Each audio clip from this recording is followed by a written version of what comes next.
اللہ تعالیٰ نے انسان کو جتنے بھی اعضاء دیے ہیں ان میں سے زبان بڑا منفرد عضو ہے انسان کا. یہ اسے دیگر مخلوقات سے ممتاز کرتی ہے. زبان کے ذریعے انسان اپنا معافی ضمیر کہہ سکتا ہے، اپنی بات بیان کر سکتا ہے. لیکن کسی بھی چیز سے انسان جب اعتدال کے ساتھ نفع اٹھاتا ہے تو وہ چیز نفع بخش ہوتی ہے، لیکن جب اسی چیز کے ساتھ وہ غیر معتدل ہو کر کام لینا شروع کر دیتا ہے تو وہی چیز نقصان کا باعث ہوتی ہے. کھانا ضرور کھایا جائے، لیکن اگر بغیر بھوک کے اور بلا ضرورت کھایا جائے تو اگرچہ جائز ہے، اگرچہ لذت والا ہے، اگرچہ صحیح پکا ہوا ہے، لیکن پھر بھی بیمار کرتا ہے. زبان انسان چلانا چاہتا ہے، استعمال کرنا چاہتا ہے، گفتگو کرنا چاہتا ہے، تو اگر تو اس زبان کا صحیح استعمال کرے تو یہ زبان بڑی فائدہ مند ثابت ہوتی ہے، نفع بخش ہوتی ہے. لیکن اگر اس زبان کا غلط استعمال کرتا ہے، بے جا استعمال کرتا ہے اور مبالغے کے ساتھ اسی زبان کا استعمال کرتا ہے تو سب سے بڑی آفت بھی انسان کو زبان کی وجہ سے ملتی ہے. ایک ڈھیر سارا طبقہ ہے جو چپ نہیں رہ سکتا، یعنی اگر وہ تھوڑی دیر چپ کر کے بیٹھیں تو آپ یہ سمجھ لیں کہ وہ بیٹھے نہیں ہوئے، سوئے ہوئے. وہ یہاں سو جائیں گے یا بولیں گے. ان کے چپ رہنے کی اللہ ماشاءاللہ صرف اتنا سبب ہوتا ہے کہ اب جناب آرام میں ہیں. بہت گفتگو لوگ کرنا چاہتے ہیں، بہت بات کرنا چاہتے ہیں. اس کا طریقہ بتایا نا اسلام نے، کرو بات، ہر وقت کرو، لیکن ادھر ادھر کی نہ کرو، اللہ رسول کا ذکر کرو. بولتے رہیں ہر وقت، بے شک کریں آپ ذکر، پر کریں ذکر الہی. دنیا داری کی باتیں دل سخت کر دیتی ہیں. جب آپ دنیا داری کی گفتگو کرتے ہیں تو جھوٹ سرزد ہوتا ہے، اس کے نتائج بڑے خوفناک برآمد ہوتے ہیں. تو ہمیں خوبصورت طریقہ بتایا اللہ تعالیٰ نے قرآن مجید میں کہ یا ایھا الذین آمنوا اذکروا اللہ ذکرا کثیرا، اے ایمان والو تم اپنے رب کا ذکر کرو کثرت کے ساتھ. کتنا کرو اور اس کی حد کتنی ہو؟ فرمایا وَسَبِّحُوهُ بُكْرَةً وَأَصِيلًا، صبح و شام بس اسی کی پاکی کا بیان کرو. صبح ہو، شامیں ہو، راتیں ہو، دوپہر ہو، سپہر ہو، تم اسی کی یاد میں اپنے آپ کو لگائے رکھو.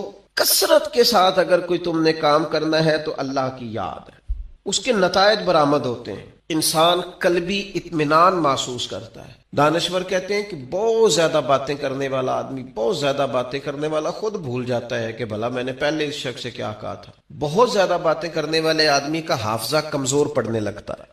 بہت زیادہ گفتگو کرنے والا آدمی اعصابی طور پر تھک جاتا ہے، تھکاوٹ اسے ہونے لگتی. لیکن اللہ کا ذکر اور اللہ کی یاد ایک ایسی چیز ہے، آپ مستقل کر کے دیکھ لیں، جتنا کرتے جائیں گے طبیعت میں تازگی آتی جائے گی، اس میں سرور آتا جائے گا، سرور. لیکن یہ کہ ذکر کا صرف یہی معنی نہیں ہے کہ آپ نے تسبیح پڑھنی ہے سبحان اللہ سبحان اللہ سبحان اللہ الحمدللہ، صرف اتنا ہی معنی نہیں ہے. بلکہ صدر الافاضل سید نعیم الدین صاحب مراد آبادی رحمۃ اللہ تعالی علیہ نے ذکر کی 3 قسمیں بیان کی ہیں. فرماتے ہیں ایک ذکر ہے ذکر لسانی، کہ تم اپنی زبان سے اللہ کو یاد کرو. یہ ذکر لسانی ہے کہ تم نے زبان سے اس کی تسبیح پڑھی، تحمید پڑھی، تکبیر کہی، مختلف اوراد و وظائف پڑھے، تلاوت قرآن مجید کی، پھر دعائیں پڑھی، سونے کی دعا، اٹھنے کی دعا، کھانا کھانے سے قبل دعا، کھانے کی تکمیل پر دعا، سیڑھیاں چڑھتے وقت اللہ اکبر کہا، نیچے اترتے وقت سبحان اللہ کہا، پانی پیتے وقت بھی تم نے بسم اللہ شریف پڑھی، کوئی بھی خیر کا کام کرتے وقت تم نے اللہ کا ذکر کیا، تو یہ ذکر لسانی ہے، یعنی زبان سے ذکر. دوسری قسم ذکر قلبی کی ہے، تمہارا دل ذاکر ہو جائے. یعنی وہ جو ذکر قلبی ہے نا، اس میں شکر بھی شامل ہے. یعنی انسان اپنے اوپر خدا کی نعمتیں دیکھتا جاتا ہے اور اس کا دل اسے عاجزی کی طرف لاتا جاتا ہے، وہ موم بتی کی طرح ڈھلتا جاتا ہے. اس کا دل بار بار اسے کہتا ہے نہیں تھا تو اس قابل جو رب نے تجھے عطا کر دیا. بار بار اس کے دل سے ذکر جاری ہوتا ہے. بار بار اسے احساس ہوتا ہے کہ گر تو یہاں نہ ہوتا تو پھر بتا کہاں ہوتا. بار بار اس کی طبیعت پر یہ بات غالب ہوتی ہے. پھر ذکر قلبی کا ایک معنی یہ بھی ہے کہ انسان تفکر کرتا ہے، غور کرتا ہے. جیسا کہ نبی پاک صلی اللہ تعالی علیہ وسلم نے فرمایا دنیاوی معاملات میں جب بھی دیکھو اپنے سے نیچے دیکھو. وہ لوگ بھی دیکھو جو تم سے کم سہولیات رکھتے ہیں، تم سے کم سرمایہ رکھتے ہیں، دنیاوی طور پر تم سے پیچھے ہیں. یہ بھی ایک ذکر کی صورت ہے کہ تم جب دیکھو گے ایسے لوگوں کو کہ جو تم سے کمزور زندگی گزار رہے ہیں تو تمہارا دل ذاکر بنے گا، شاکر بنے گا، تمہاری طبیعت میں خیر آئے. یہ بھی ذکر قلبی کی ایک صورت ہے. اور پھر ذکر قلبی کی یہ بھی ایک صورت ہے کہ آپ مظاہر قدرت میں غور کریں. اللہ کے پیدا کردہ کائنات میں جو رب نے حسن پیدا کیا ہے، جو کیا شاندار جھیلیں ہیں، پہاڑ ہیں، وادیاں ہیں، ندیاں ہیں، بندہ دیکھتا جائے اور اللہ کی قدرت میں کھوتا چلا جائے. محو یہ بھی ذکر قلبی کی ایک کیفیت ہے کہ وہ محو ہوتا جائے، اس کا دل کہے کیا بات ہے، مالک نے جو بنایا ہے خوب ہی بنایا ہے. محو ہوتا جائے، قرآن مجید کی آیات میں غور کرے، اس کے نئے سے نئے مفاہیم پر توجہ کرے، نیا سے نیا ذائقہ اسے نصیب ہو. یہ ذکر قلبی کی کیفیات ہے. پھر وہ مراقبہ کرے، وہ دیکھے کہ یار کتنے میرے جرم ایسے تھے، کتنی میری خطائیں ایسی تھیں جن پر پکڑ ہو سکتی تھی، لیکن وہ کتنا مہربان ہے، اس نے درگزر بھی کیا، پردہ بھی رکھا، رحمت بھی فرمائی. ایک گناہ میرا ماں پیو ویکھے تو دیوے دیس نکالا، تے لکھ گناہ میرا مولا ویکھے پردے پاون والا. یہ بھی ذکر قلبی کی ایک کیفیت ہے، یہ بھی ایک صورت ہے اس کی. تو یاد رکھ لیے گا اور اس کو سمجھ لیجئے گا کہ ذکر ایک تو ذکر لسانی ہے، پھر ذکر قلبی ہے کہ آپ کا دل ذاکر ہو جائے. اور صوفیاء کہتے ہیں کہ یہ جو ذکر خفی ہم کراتے ہیں نا، کہ تھوڑا سا گردن جھکا کے دل پر توجہ کرو، یہ دھڑک نہیں رہا، یہ تو اللہ اللہ اللہ اللہ کر رہا ہے. اس پر غور تو کرو، یہ ہے تمہارے پاس پر یاد کسی اور کو کرتا ہے. یہ سینے میں تمہارے دھڑکتا ہے پر نام کسی اور کا لیتا ہے. یہ دل جو ہے نا، یہ اگر ذاکر ہو جائے اور یہ اللہ کی یاد میں لگ جائے اور احساس پکا ہو جائے کہ دل دھڑک رہا ہے تو اللہ اللہ کر رہا ہے، تو پھر تو لوگ سوئے بھی ہوتے ہیں تو ان کا دل اللہ کی یاد میں مصروف ہوتا ہے. حضرت سلطان صاحب رحمت اللہ علیہ فرماتے ہیں، جو دم غافل سوئی دم کافر، سانو مرشد ہو پڑھایا ہو، نفی اسبات دا پانی ملیا تے ہر رگے ہر. یہ نفی اسبات کیا ہے؟ لا الہ نفی ہے، اللہ کے سوا کوئی معبود، یہ نفی ہے. الا اللہ اسبات ہے کہ اللہ ہے، لا الہ اللہ کے سوا کوئی، یہ نفی ہے. الا اللہ اسبات ہے. تو کہتے ہیں کہ نفی اسبات دا پانی ملیا، یعنی لا الہ الا اللہ کی ضربیں لگائیں تے ہر رگے ہر جائی ہو، پھر اندر بوٹی مشک مچایا، میری جان پھلاں تے آئی ہو. پھلاں تے یعنی اب میرا وجود اتنا ہلکا پھلکا ہو گیا ذکر کرتے کرتے کہ پھولوں کی طرح ہو گیا. نفی اسبات دا پانی ملیا تے ہر رگے ہر جائی ہو، تے اندر بوٹی مشک مچایا، جاں پھلاں تے. تو پھر کہتے ہیں مجھے پھر یاد آیا کہ میں تو یہاں آ ہی نہیں سکتا تھا، چھوڑ کون گیا ہے؟ یہ ذکر پہ مجھے لگایا کس نے ہے؟ یہ میری توجہ کس نے کرائی ہے؟ کہتے ہیں جب میں پوری طرح پھول بن گیا تو پھر مجھے وہ موسن یاد آیا جس کی برکت سے میں یہاں آیا تھا. پھر بول کے کہنے لگے، جیوے مرشد کامل باہو جس اے بوٹی لائی ہو. وہ جیتا رہے، اللہ تعالیٰ اس کو آباد رکھے. الہی تا ابد آستانہ یار رہے، آسرا ہے غریبوں کا برقرار رہے. پھر دعائیں نکلنے لگ گئیں، جیوے مرشد کامل باہو جس اے بوٹی لائی. تو ذکر قلبی. پھر تیسری قسم ہے ذکر بالجوارح، اعضاء کے ساتھ ذکر کرنا، یعنی اپنے وجود کو اطاعت الہی میں لگانا. جو کام اللہ کی نافرمانی کے ہیں وہ چھوڑ دینا، جو فرما برداری کے ہیں وہ کرنا. یہ بھی ذکر کی ایک قسم ہے کہ آپ اللہ یعنی رزق حلال کمانے پہ آپ لگے ہوئے ہیں، حرام سے بچ رہے ہیں. تو یہ جو آپ حلال اور طیب کمانے پہ لگے ہیں، یہ بھی آپ اللہ کی یاد میں لگے ہوئے ہیں. اس پر حدیث میں دلیل بھی موجود ہے کہ نبی کریم صلی اللہ تعالی علیہ وسلم نے فرمایا، جو انسان رزق حلال کی تلاش میں ہے وہ بھی راہ خدا میں. تو یہ تیسری قسم ہے کہ آپ اللہ کی اطاعت میں لگے ہوئے ہوں. اس میں پھر اگر آپ جہاد میں ہیں تو پھر بھی ذکر الہی میں ہیں، تبلیغ دین میں ہیں تو پھر بھی ذکر الہی میں ہیں، قرآن مجید پڑھا رہے ہیں تو پھر بھی ذکر الہی میں ہیں، پڑھ رہے ہیں تو پھر بھی ذکر الہی میں ہیں، کتاب و سنت کی نشر و اشاعت میں، تبلیغ میں، تعلیم میں جتنا آپ کا وقت گزر رہا ہے سارا ذکر الہی میں. تو یہ ذکر الہی کی 3 اقسام ہیں، ان میں سے کوئی بھی نصیب ہو گئی تو اللہ کی یاد نصیب ہو گئی. بڑے نتیجے ہیں ذکر کے، حدیث پاک میں بڑے نتیجے ہیں. حضور نے فرمایا فرشتے ڈھونڈتے پھرتے ہیں ذکر کی مجلسیں. فرشتے ڈھونڈتے پھرتے ہیں، تلاش کرتے پھرتے ہیں. فرشتے کیا؟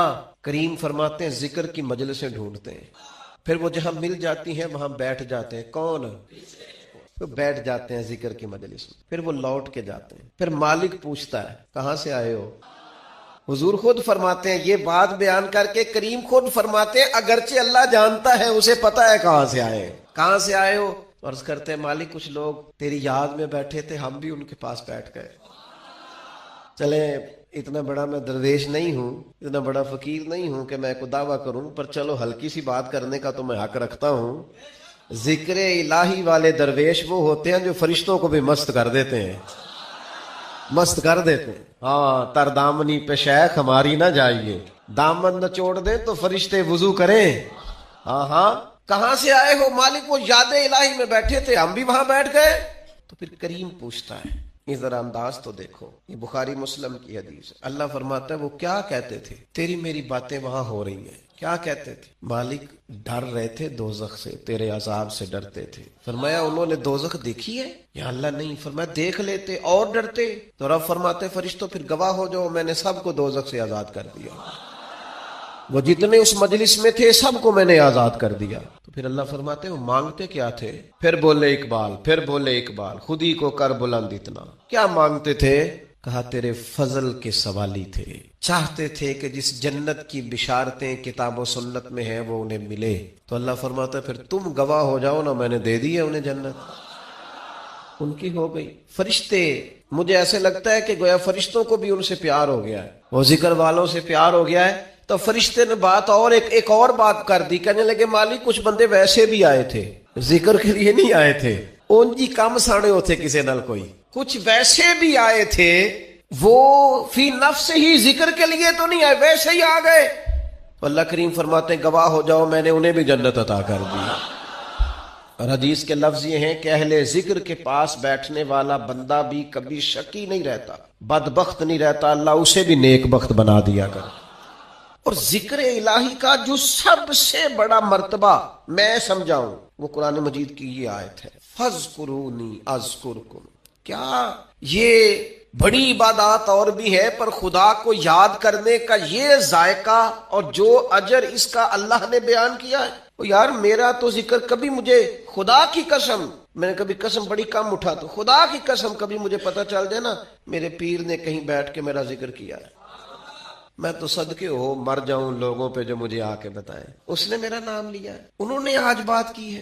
اس پتے سے ڈھونڈنا قاصد میرے محبوب کو، کالی زلف تیاکھ مستانی ہے، پتہ تو چلے نا اس نے میرا ذکر کیا۔ وہ استاد صاحب کہہ رہے تھے، اور فرشتوں کی مجلس میں ذکر ہو جائے۔ اور یار یہ اس کا انداز تو دیکھو قرآن مجید کی آیت کا، انوکھا نرالا، یعنی ذکر پر ثواب بھی ہے، لیکن ذکر الہی پر اجر کا یہ رنگ، اس عبادت پر یہ انداز نوازنے کا، فَاذْكُرُونِي أَذْكُرْكُمْ، تم مجھے یاد کرو میں تمہیں یاد کروں گا۔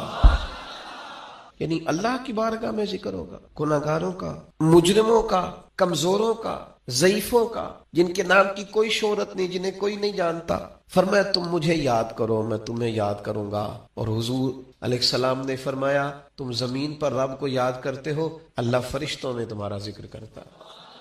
اگر تم اسے تنہائی میں یاد کرتے ہو تو کریم بھی تمہیں یاد کرتا ہے، اور اگر تم لوگوں کے بیچ یاد کرتے ہو تو اللہ فرشتوں کے درمیان تمہارا ذکر فرماتا ہے، تم مجھے یاد کرو۔ اور فاضل بریلوی رحمت اللہ علیہ نے جو ترجمہ کیا وہ بڑا انوکھا ہے، فرمایا رب کہتا ہے فَاذْكُرُونِي أَذْكُرْكُمْ، تم مجھے یاد کرو میں تمہارا چرچا کروں گا۔ جگہ جگہ تمہاری یاد ہوگی، جگہ جگہ میری یاد بچھی ہے، پیارے رستہ دیکھ کے چل، جگہ جگہ میری یاد بچھی ہے، پیارے رستہ دیکھ کے چل۔ اور مجھ سے اتنی نفرت ہے تو پھر میرے دیش سے دور نکل، یہاں تو گلی گلی پتا پتا ڈالی ڈالی حال ہمارا جانے ہے، جانے نہ جانے گل ہی نہ جانے باغ تو سارا ہی جانے ہے۔ تو فرمایا تم مجھے یاد کرو میں تمہارا چرچا کر دوں گا، چرچا، شرق و غرب میں، صبح و شاموں میں تمہارا چرچا کر دیا جائے گا۔ طیبہ کے سارے خادم پہچانتے ہیں مجھ کو۔ مرحوم اقبال عظیم نے کمال بات کی، کہنے لگے طیبہ کے سب گداگر پہچانتے ہیں مجھ کو خبر نہیں تھی میں اس قدر بڑا ہوں۔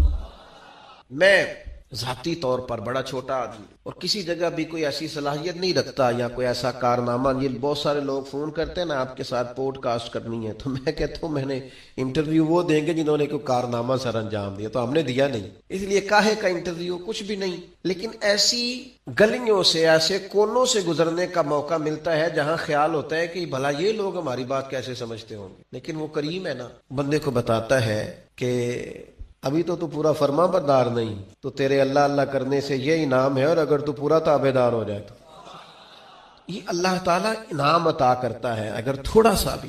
میں آپ سے عرض کروں گا اپنے وقت کو ادھر ادھر کی باتوں میں نہ لگایا کریں, آپ زیادہ سے زیادہ اوقات ذکر الہی میں لگائیں, زیادہ سے زیادہ.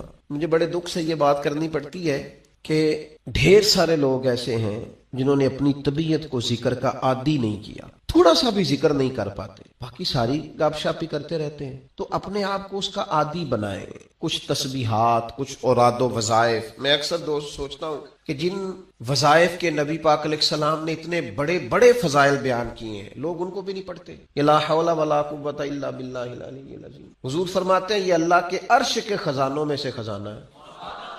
بخاری مسلم میں حدیث ہے, فرمایا دو کلمے ایسے ہیں زبان سے کہنے آسان ہے, میزان میں جب تلیں گے تو وزن بہت زیادہ ہوگا, اور حبیبتان الی الرحمن, فرمایا یہ دونوں کلمے تمہارے رب کے محبوب ہیں, اللہ کو پیارے ہیں. یا رسول اللہ کون سے؟ فرمایا سبحان اللہ و بحمدہ سبحان اللہ العظیم. کتنی اللہ کے محبوب نے ان دو کلمات کی فضیلت بیان, پڑھتے ہی نہیں لوگ, توجہ ہی نہیں کرتے. سورہ حشر کی آخری 3 آیات نبی پاک علیہ السلام نے فرمایا تم صبح پڑھو شام تک 70,000 فرشتے تمہاری بخشش کی دعا کریں گے. ترمذی میں حدیث موجود ہے. اور صبح پڑھو گے تو شام تک, اور شام پڑھو گے تو صبح تک 70,000 فرشتے بیٹھے ہیں تمہاری بخشش کی دعا مانگ. لوگ وظائف پڑھتے ہی نہیں. یہ خانقاہی لوگ ہیں ہم, جو سب سے پہلا وظیفہ جو ہم دیتے ہیں یہ پہلا سبق ہوتا ہے الف با تا سا ہے, تو جس نے اس کی پابندی نہیں کی اس نے آگے کیسے بڑھنا ہے. پھر کچھ لوگ کہتے ہوتے ہیں خاص کوئی وظیفہ بتائیں, تو میں کہتا ہوں سب سے خاص وظیفہ کلمہ شریف کا ذکر ہے, کیونکہ حضور نے فرمایا افضل الذکر لا الہ الا اللہ, یہ سب سے افضل ترین ذکر ہے جو اللہ کو پسند. تو اب اذکار کریں, کچھ وقت بیٹھیں, مسنون ذکر. یہ تسبیح فاطمہ جو پڑھی جاتی ہے نماز کے بعد 33 بار سبحان اللہ, اور وہ بھی برسبیل تذکرہ اذکار تو ذرا صحیح پڑھی جائے. بعض لوگ تو ایسے مجھے تو نہیں سمجھ آتی کیسے وہ پڑھ لیتے ہیں 33 بار سبحان اللہ سبحان اللہ سبحان اللہ. کچھ تھوڑا سا آپ وقت دیں اس کو. کوئی 33 بار کہنا کوئی مشکل کام ہے؟ الحمدللہ الحمدللہ, تھوڑا تھوڑا آپ ٹائم دیں اس کو. اللہ اکبر کہیں, ذرا تھوڑا رکیں. 33 بار کوئی مشکل کام ہے؟ اور فضیلت اس کی اتنی ہے کہ فرمایا اگر کسی کے گناہ سمندر کی جھاگ کے برابر بھی ہوں تو یہ تسبیح پڑھنے والے کہ اللہ گناہوں کو معاف فرما دیتا ہے. تو مسنون اذکار جتنے بھی ہیں, اور ہمارے تو شجرے میں جتنے ذکر لکھے ہیں نا ہمارے بزرگوں نے, وہ سارے وہی ہیں جو حدیث پاک میں موجود. سارے حدیث پاک والے وظائف اعلیٰ حضرت بریلوی رحمۃ اللہ علیہ ایک ایک پر ہم حوالہ پیش کر سکتے ہیں, ہم شجرے میں دیتے ہیں. تمام احادیث میں توجہ نہیں کرتے آبا. میں آپ سے گزارش کروں گا بہت ساری باتیں ادھر ادھر کی کرنے کی بجائے کچھ وقت اذکار کے لیے لگائیں. لطف آئے گا آپ کو اگر آپ اذکار کریں گے, آپ چیزوں کو پڑھیں گے, آپ اس پر غور کریں گے, آپ کو ذائقہ نصیب ہوگا. تو اپنی طبیعت کو ذکر الہی کی طرف مائل کریں. اللہ تبارک و تعالی ہمیں سمجھنے کی توفیق عطا فرمائے. کچھ لوگوں کو دعا لگ جاتی ہے. آپ کو جو آدمی بڑا چمکتا دمکتا اجلا نظر آئے نا, اس کا کبھی ماضی ٹٹولو گے نا تو کبھی کوئی اس کے گھر سے روٹی کھا گیا تو فقیر اور اس نے ذوق سے کھلائی تھی. کبھی پیچھے سے ٹٹولو گے تو کوئی روٹی کھا کے دعا کر گیا تھا. کوئی چند گھڑیاں دروازے پہ رہا تھا, اس نے نیکی کی تھی, دعا کر گیا تھا. کبھی ٹٹولو گے ڈھونڈو گے تو بیمار ماں نے کسی کو دعا دی تھی کہ پتر اللہ تیرے اوپر فضل کرے. کسی کے بوڑھے باپ بیمار نے دعا دی تھی اللہ تجھے کسی کا محتاج نہ کرے. کسی نے دعا دی تھی, وہ دعا ہے جو اس کے دائیں بائیں آگے پیچھے چلتی ہے. حضرت مولا علی شیر خدا رضی اللہ تعالیٰ عنہ گرمیوں میں بھی موٹے کپڑے پہن کے پھرتے تھے. لوگوں نے کہا حضور سخت گرمی, اور پھر آپ تو بڑے دلیر آدمی, جوان اور گرمیوں میں بھی موٹے کپڑے. فرمانے لگے نبی کریم نے دعا دی تھی کہ اللہ علی کو موسم کی شدت سے بچا کے رکھنا, موسم کوئی بھی ہو علی پہ اثر ہی نہیں کرتا. شیر خدا پہ اثر ہی نہیں ہوتا، موٹے پہن لوں پتلے پہن لوں، اللہ میرے جسم کو موسم کی شدت سے محفوظ رکھتا ہے۔ اپنے لیے دعائیں سمیٹ چکروں میں نہ پڑیں، وہ جی سب کی اللہ سنتا ہے، کس نے کہا نہیں سنتا؟ لیکن کچھ ایسے ہیں جو ہاتھ اٹھا دینا تو رب کریم قبولیت سے فرماتے ہیں دیر نہ کرنا، ذرا جلدی جانا، قبولیت سے اللہ کہتا ہے۔ کچھ ایسے ہیں جو ہاتھ اٹھا دینا ہاتھ، تو اللہ تعالیٰ مرحوم خورشید گیلانی سے اللہ تعالیٰ ان پر فضل کرے، کچھ تھوڑا ربط رہا۔ انہوں نے نا ایک جملہ اپنی والدہ کے لیے کہا تھا، کہنے لگے میری اماں ان پڑھ تھی، اپلے تھاپتی تھی اور ان کا آنچل دوپٹہ بھی کئی دفعہ میلا رہتا تھا، پر مرحوم گیلانی صاحب کہتے ہیں میری ماں کبھی میلا دوپٹہ بھی سامنے کر کے اللہ سے میرے لیے رحمت مانگتی تھی تو مجھے لگتا تھا مالک نے فضل فرما دیا۔ بھائی اپنے لیے رحمت اپنی والدہ سے، والد سے، بوڑھوں سے، بزرگوں سے دعائیں لیں۔ کچھ دعائیں ایسی ہوتی ہیں جو کرم کر دیتی ہیں، جو آسانی۔